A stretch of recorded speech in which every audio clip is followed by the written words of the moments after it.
അടിപൊളി ഒരു കുക്കർ ബിരിയാണി ആട്ടോ. അത് ചിറ്റയുടെ സ്പെഷ്യലാണ് ചിക്കൻ ബിരിയാണി. അപ്പോൾ നമുക്കത് എങ്ങനെ ഉണ്ടാക്കുന്നതെന്ന് കാണിച്ചു തരാം കേട്ടോ. അതിന് വേണ്ട സാധനങ്ങളൊക്കെ ഒന്ന് എടുത്ത് വെച്ചിട്ടുണ്ട്. 1 മിനിറ്റ് വീഡിയോ ആയതുകൊണ്ട് എല്ലാം കൂടെ നമുക്ക് ഉൾപ്പെടുത്താൻ പറ്റുന്നില്ല.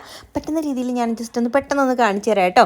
അപ്പോൾ ആദ്യം തന്നെ നമ്മൾ കുക്കർ വെക്കുക, അതിനകത്ത് എണ്ണ ഒഴിച്ചു കൊടുക്കുക, നെയ്യ് ചേർത്തതിന് ശേഷം സ്പൈസസ് ചേർത്ത് കൊടുക്കുക, പുതിനയില മല്ലിയിലയും കൂടെ ചേർത്തിട്ട് ഒന്ന് ഇളക്കിയിട്ട് ഇഞ്ചി വെളുത്തുള്ളി പേസ്റ്റും കൂടെ ചേർത്ത് പിന്നെ പച്ചമുളക് ചതച്ചതും പിന്നീട് നമുക്ക് സവോളയും കൂടെ ചേർത്ത് ഉപ്പും കൂടെ ചേർത്തിട്ട് ഒന്ന് വഴണ്ട് വരുന്നവരെ ഇളക്കി കൊടുക്കുക.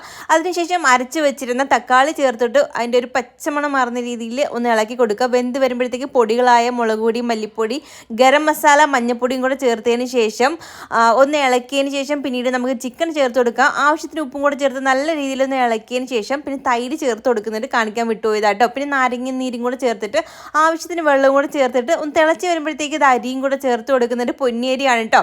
ഒരു വിസിൽ അടിച്ചെടുക്കുമ്പോഴത്തേക്ക് നമ്മുടെ ബിരിയാണി റെഡി ആയിട്ടുണ്ട്. അടിപൊളി ടേസ്റ്റ് ആണ് കേട്ടോ. ഒന്ന് ട്രൈ ചെയ്ത് നോക്കിയിട്ട് അഭിപ്രായം പറയാം.